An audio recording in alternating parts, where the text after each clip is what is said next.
Well, if it isn't my good friend Ralph Wagner. Ralph, I haven't seen you since the close of the 1936 football season. But I want to assure you that I still follow you in the columns of the news. Well, I listen to you each morning over station WOW. Thanks, Ralph. Thanks a lot. Johnny, I want you to meet an old friend of mine, Mr. Hutchison. Mr. Hutchison, it's a pleasure indeed. Thank you. Be seated, gentlemen, if you will, please. Thank you. Well, Hutch, Johnny played a great center game for Nebraska under Fred Dawson. Well, Mr. Hutchison, may I say it's a greater pleasure than to know a football alumnus. Well, it's a great pleasure for me to know a real he-man radio announcer. Well, thanks a lot, Mr. Hutchison. Gentlemen, I'm having breakfast. I wonder if you two wouldn't join me. Thank you. Glad to. Mr. Hutchison. I prefer cream in my coffee, too. You're welcome indeed. Boy, you certainly know what restaurants are made for, Johnny. Thanks a lot, Ralph. Ralph, I wonder if you wouldn't tell us about the games of the past season and, of course, the new coaches at the Iowa and Nebraska universities. Johnny, old boy, you should buy one of our newspapers. But I tell you what, let's do. Let's have Hutcher tell us something about the football games last season as a former player saw them. Well, that's a splendid idea. Mr. Hutchison, would you kindly give us a slant on the games of the past season? Well, you fellas kind of put me on the spot there, but I'm willing if Wagner will make a little contribution a little later on. Okay, Hutch, I'll do that. Well, that's fine. Now we've agreed. Well, of course, you fellas know that Nebraska won the Big Six Conference Championship That's again right. this year. In fact, none of the opponents in the conference even scored against them. But as usual, Minnesota and Pittsburgh were the old stumbling blocks. Oh, that Minnesota game was a tough one to lose, though. That was a whale of a football game, Hutch. It sure was, Wag. Those two teams battled up and down that field scorelessly all afternoon. And there was only about a minute to go, but of course then, the unexpected would have to happen. Andy Urim ran 72 yards to a touchdown to win the game for Minnesota. The crowd swarmed to the field and temporarily stopped the game. In the Indiana game, quarterback Huffman had Nebraska guessing with his shifty runs. The entrance of Sam Francis turned the tide for Nebraska. Cardwell caught the spirit too with the rest of the team and started running the ends. Nebraska went on to win 13-9.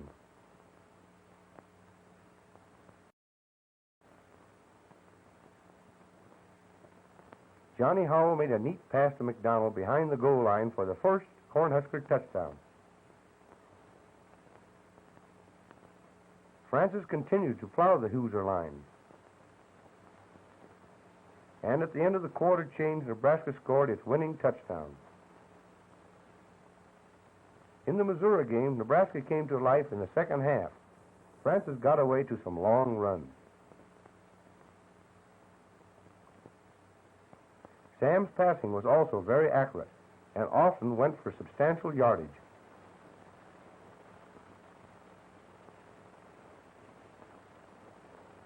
Behind beautiful blocking, Douglas went to the rest of the way to score handily.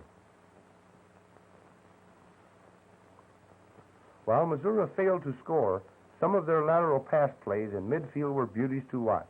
Nebraska won 20-0. When Nebraska kicked off to Pittsburgh, they handed the ball to the power team of the 1936 season. Any team can take lessons in blocking from Jock Sutherland's great team. When the Cornhuskers took possession of the ball again, Lloyd Cardwell sure went places. Then Francis stepped to some good gains. Cardwell then broke loose on one of his fine runs and went around and threw the Pittsburgh team for 40 yards and almost a touchdown.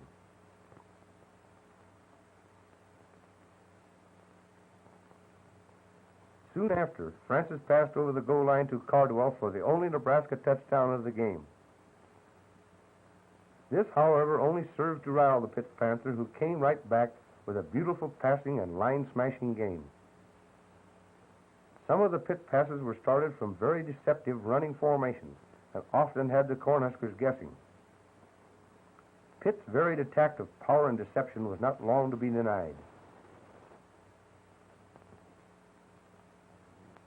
In just 3 plays in one series from the Cornhusker 30-yard line, the Panther crashed over its first touchdown. Pitt won 19-6. Substitute Stebbins crashed through for Pitt's touchdown. Pitt executed a pretty touchdown play from Nebraska's 12-yard line. When Sam Francis kicked off to Kansas State, that game settled the championship of the Big Six as Nebraska went on to win the game 42-0.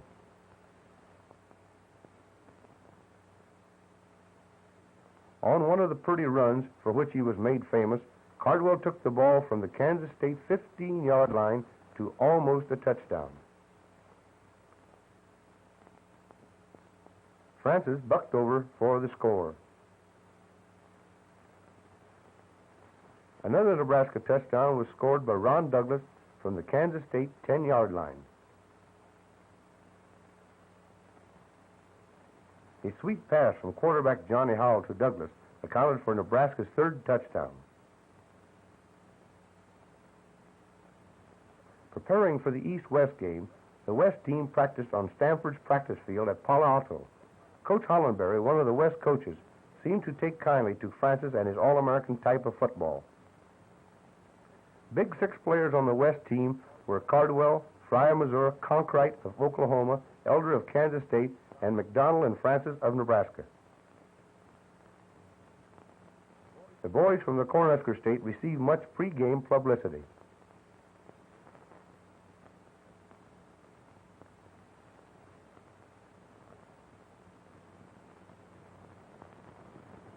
Even though the day was rainy, the Shriners put on a good show just before the East-West game in Kezar Stadium in San Francisco. Shrine bands and high school drum corps and bands came from far and wide to add color to this great charity event staged for the benefit of the Shrine Hospital for Crippled Children. Many Shrine potentates were on the reviewing stand. Imperial potentate Clyde I. Webster came all the way from Detroit to add authority to the occasion. Kilted Shriners from Canada brought along their bagpipes and drums. Some of the East team with the wisecracking Kelly of Yale looked on. Christy Walsh, chairman of the All-American Board for Football, presented 6 of the players on the 2 teams with All-American certificates and sweaters. They were, as they lined up, Ed Widset, Larry Kelly, Ace Parker, Mayor Rossi of San Francisco, Steve Reed, Sam Francis, Ken Ryan, and Shrine's Imperial Potentate Webster. Liberty's Magazine's outstanding player, Sam Francis of Nebraska. The East team kicked off to the West, and the grueling contest was on, which the East was to win 3-0.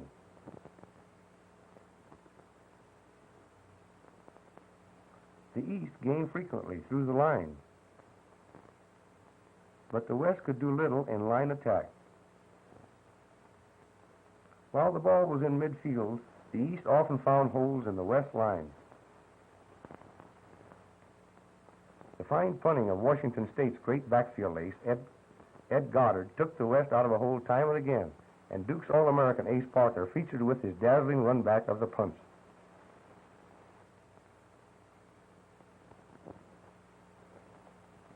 At one time, Parker broke through the West line for 24 yards and almost a touchdown. This reminds me very much of a run made by Fry of Iowa in the first East-West game of 1925 in which I participated. Near the goal line, the East attack would bog down and the West would take over the ball. Those 2 great lines just wouldn't give an inch.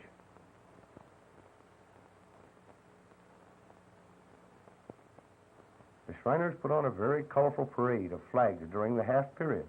The steady drizzle of rain didn't dampen their spirit.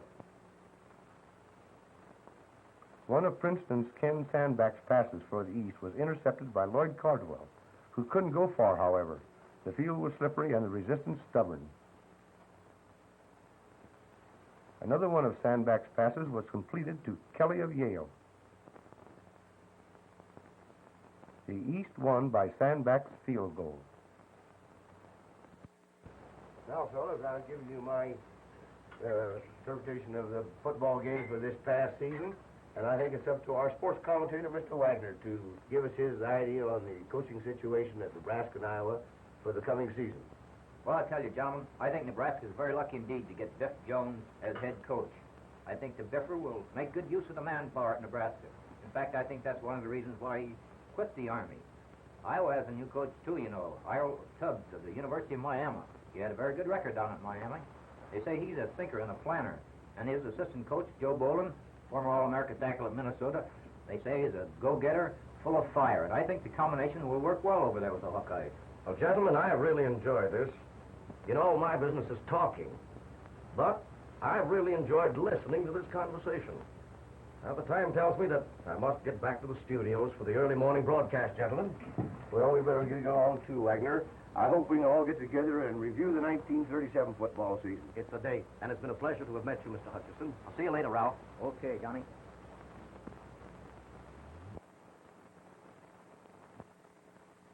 The powerful Minnesota 1937 football team, former national football champions, as they entered Nebraska's Memorial Stadium field to do battle with Nebraska's Cornhuskers. Another thundering herd, the fast-charging, powerful Nebraska line, the 1936 Big Six champions, and the speedy Nebraska backfield. Johnny Howell, Cornhusker quarterback deluxe, who has developed into a real triple threat back and one of the nation's smartest field generals.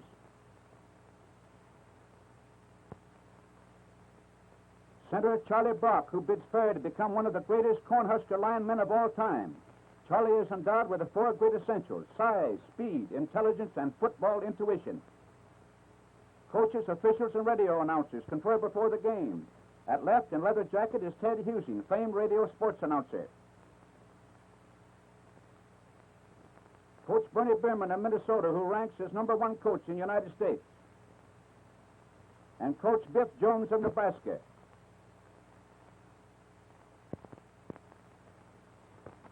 The game starts with Nebraska kicking off to Minnesota. Note that the Nebraska team wear white helmets. Urim receives the ball and returns to Minnesota's 37-yard line. Fullback Buehler hits Nebraska's line for a small gain. Dimitro carries for the Gophers and gains 10 yards. The Nebraska line now occasionally shows signs of stiffening. Andy Urim fades back to pass, then decides to run and makes a small gain.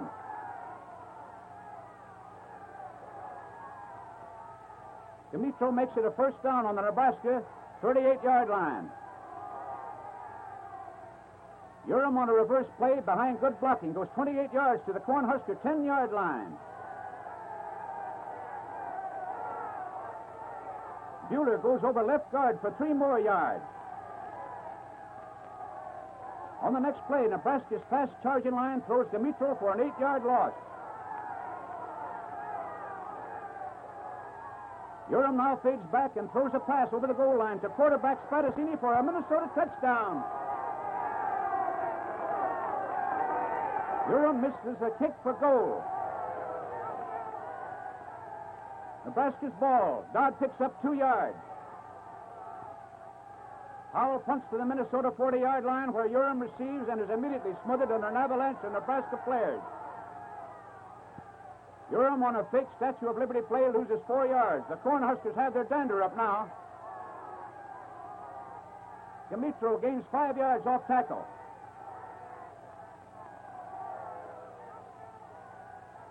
Urim fakes a pass, then decides to run, but he doesn't go far. Urim now really intends to pass, but is thrown for an 11-yard loss.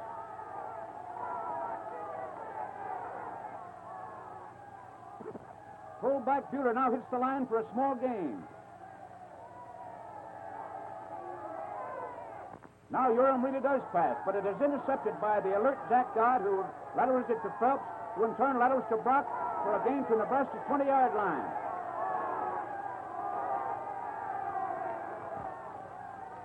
Second quarter, Nebraska's ball. Dodd is thrown for a loss. Jack Dodd on an end run, and behind good blocking, goes clear to the Minnesota's 3-yard line. On the 4th down, Howell crashes the Gopher line for a Nebraska touchdown.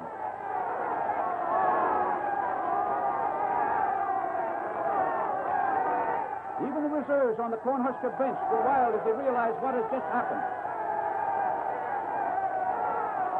English gets goal for Nebraska. Score Nebraska 7, Minnesota 6. Minnesota's ball. Van Avery gains 1 yard. Nebraska's ball, and they gain some yardage through right tackle. Minnesota's ball deep in their own territory. Van Avery passes. Nebraska's ball. Howell makes one of his accurate kicks for the coffin corner. The ball goes out inside the 20-yard line. Andrews now tries to run right in, but for no gain. Minnesota's ball, and Moore goes almost for a first down. The first half is over. The sponsors of these films, the manufacturers of Victor Flour, OK Wheat Flakes, and Butternut Coffee, hope you are enjoying these pictures. Let's remember them on our next trip to our grocers.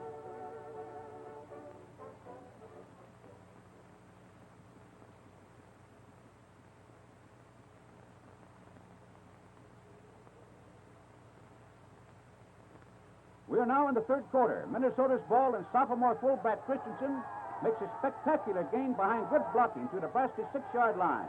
Now can the Cornhusker line hold? Minnesota having gained 3 more. Urim tries again, but for no gain. Handy Andy again fails to gain. Urim now throws a pass, and fullback McElravy intercepts for Nebraska. After a poor Nebraska kick, Minnesota gets the ball and makes a small gain. Nebraska's line holds on the next play. After Minnesota had fumbled a punt, Nebraska recovered, but they make no gain on this play. The Cornhuskers make a gain at right end.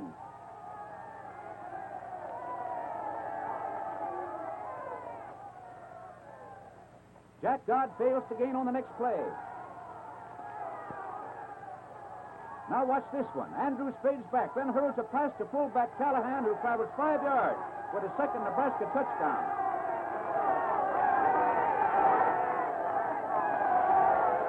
English again kicks goal. Final score, Nebraska 14, Minnesota 9. The game almost over, and with the ball in their possession, the Cornhuskers decide to play safe.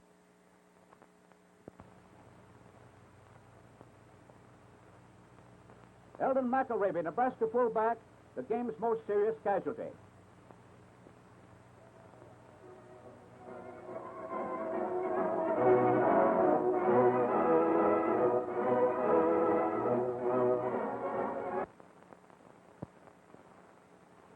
Well, it's the 1937 Nebraska football team on their first day, piling up on one of their coaches. Well, that worked out all right, so they pile up on Biff Jones, their head coach, and the boys find that he can take it, and they like him for it. All the while, the genial, old, reliable track coach Henry Schote looks on. The 1937 Nebraska football squad, which has so electrified the nation with their starting upset victories. Coaches Schote, Brown, head coach Jones, and Lick Lyman. A great bunch of boys from whom nothing great was expected, but who surprised even themselves. The day is Saturday, October 23rd, 1937. The Missouri Tigers thunder onto their own Memorial Stadium field to battle the Nebraska Cornhuskers. The able young Missouri coach, Don Perot, who has been steadily and quietly building down at Old Mizzou. The game is on. Callahan of Nebraska makes a nice gain. The white-helmeted Nebraska team make good yardage on a pass from Phelps to Dorman.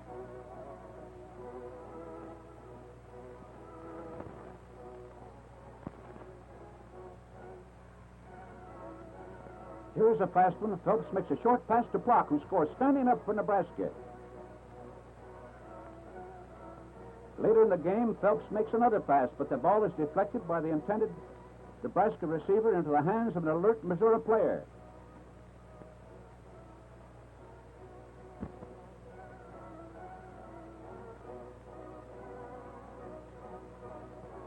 Missouri now makes but a small gain to the line. Another type of Missouri play.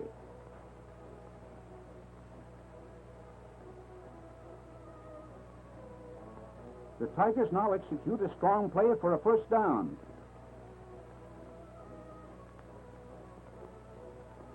Missouri goes again for a small gain, but for no avail as the score ends, Nebraska 7 and Missouri nothing. Head coach Major Biff Jones and assistant coaches Brown and Lyman, who we nominate for the All-American coaches of 1937.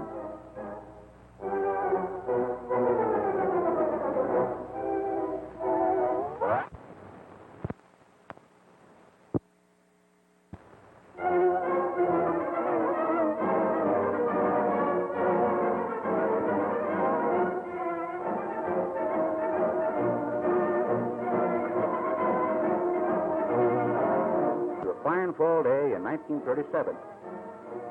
A modern, powerful Indiana team, much heralded for its power and prowess, comes onto the field as a favorite to battle a much talked about Nebraska Cornhuskers, who had just vanquished Minnesota's mighty Gophers. The nationally famous coach, Bo McMillan, quarterback of the once famous praying colonels of Center College, but now the Indiana coach who has moved Indiana into top football rankings. The Cornhusker team comes onto the field, already famed for its defensive strength under the skilled coaching of the new mentor, Biff Jones, and Link Lyman line coach.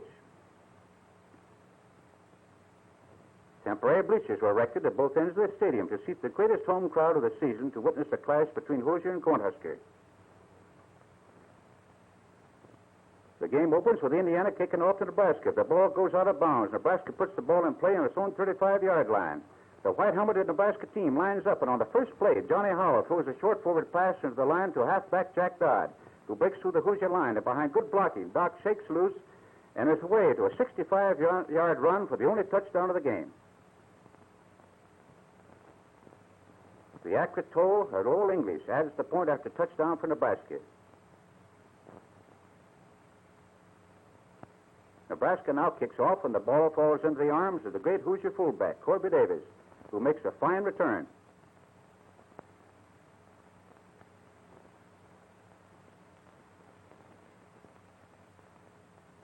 Now let's look at some Indiana passing plays, which are beauties to watch, but which, like their running plays, were to come to naught when deep in Cornhusker territory.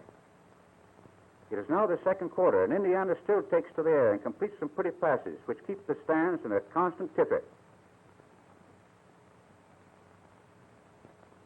Another Indiana pass is completed, which bears a touchdown threat. On this attempt at a running play, Indiana juggles the ball and loses several yards. The Hoosiers again decide to take to the air and appear to be heading for a touchdown. The Cornhusker linemen now start rushing the passer, and this pass is blocked. The Hoosiers try again, and this time it clicks for a nice gain. The black-suited team again threatens Nebraska's goal. In final desperation, Indiana passes into Nebraska's end zone when an alert Cornhusker intercepts for an automatic touchback. It is now the third quarter, and the powerful Indiana fullback, Corby Davis, demonstrates in this play why the Nebraska team designated him as the hardest running back encountered all season. The game is now about over, and with but few seconds to play, Nebraska plays safe by downing the ball and then leaves the field, victors over their second consecutive Big Ten team of the season. The 1937 Nebraska team kicks off to Iowa in Lincoln Memorial Stadium. Quite different, these modern teams with silk or knit pants, padded knees, elbows, and shoulders from the boys of the 90s playing in their baseball uniforms. Nebraska carries the ball for a neat game. In this particular game, Nebraska had one of its best days and Iowa one of its worst.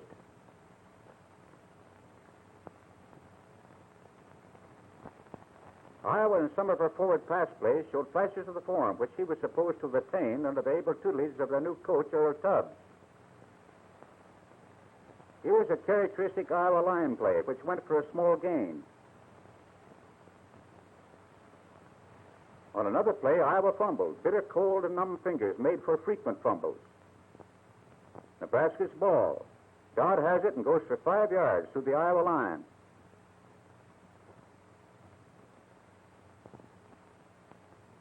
Nebraska, now deep in Iowa territory, hands the ball on a short lateral to Marvin Plott, who in a pretty bit of change of pace running skirts Iowa's left end for the fourth and final Nebraska touchdown to none for Iowa. English kicks his fourth field goal for a perfect afternoon's record. The 1937 Nebraska team kicks off to Kansas before the greatest crowd ever to witness a Kansas-Nebraska game staged in Memorial Stadium at Lincoln. A Kansas team that gave the Cornhuskers one of the hardest battles of the season. Kansas ball, Douglas KU's hardest hitting back, travels for a small gain. The Jayhawks make another gain for a first down. The Kansas are now playing inspired football.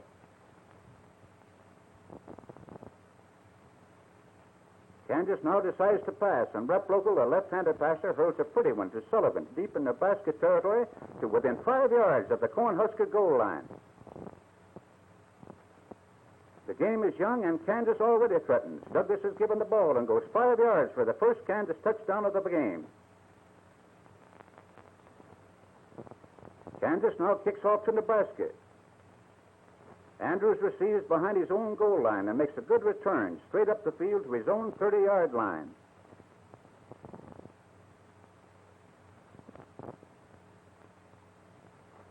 A few plays later, it is Nebraska's ball in Kansas territory. Phelps fades back and throws a long pass. Uh-oh, we have lost the ball. Here it is. Callahan has it and goes to within 3 yards of the Kansas goal. On the next play, Johnny Howell plunges to a Nebraska touchdown. English gets set to kick goal for Nebraska, but he misses his only goal kick of the season after touchdown. And since Kansas had missed theirs, the score is now tied at 6-6. Third quarter, Kansas in possession. The ball is again biting deep into Nebraska territory with a varied running and passing attack. The Kansans throw a pass which goes for very little gain. Douglas is given the ball and gains 5 yards to the Nebraska 10-yard line. Having gained to Nebraska's 5-yard line, Kansas tries a line play, but the Cornhusker wall just doesn't give an inch. KU lines up again, and Rep Local carries the ball toward left end. Then southpaws a pass to Lyman Divins in the end zone for a second Kansas touchdown. Kansas, having kicked goal and leading 13-6, kicks off to Nebraska. Now watch this one. Andrews catches the ball and then charging forward, hands the ball to Jack Dodd, who runs it toward his own goal, cuts to the left, then back, and the whole Kansas team is deceived. But one man alone stands between Dodd and the touchdown, but that man was enough. It is late in the third quarter. Nebraska's ball. A short forward pass, such as was used to score in the Indiana game, is thrown by Howell to Dodd, who travels 33 yards before he is tackled by the Kansas safety man. The game almost over, and Nebraska behind 13-6. She gains 8 yards on this play, deep in Kansas territory after a long march of first down. Nebraska desperately hits the line again for a small gain. The Kansas line is stiffened near its own goal, so Phelps of Nebraska starts on to run right end, then throws a perfect pass to Callahan, who travels 4 more yards over the Kansas goal with 2 tacklers holding on. Score, Kansas 13, Nebraska 12. Clark is chosen to make the try for goal. He makes a perfect one, and the game ends in a 13-13 tie. The great crowd of 36,000 leave the stadium after witnessing one of the most thrilling and spectacular games in the annals of the two schools' rivalry. One of the reasons for the Kansas team's fine showing against Nebraska is Gwynn Henry, the new athletic director of the Kansas school, who, when he coached Missouri, produced consistent winning teams.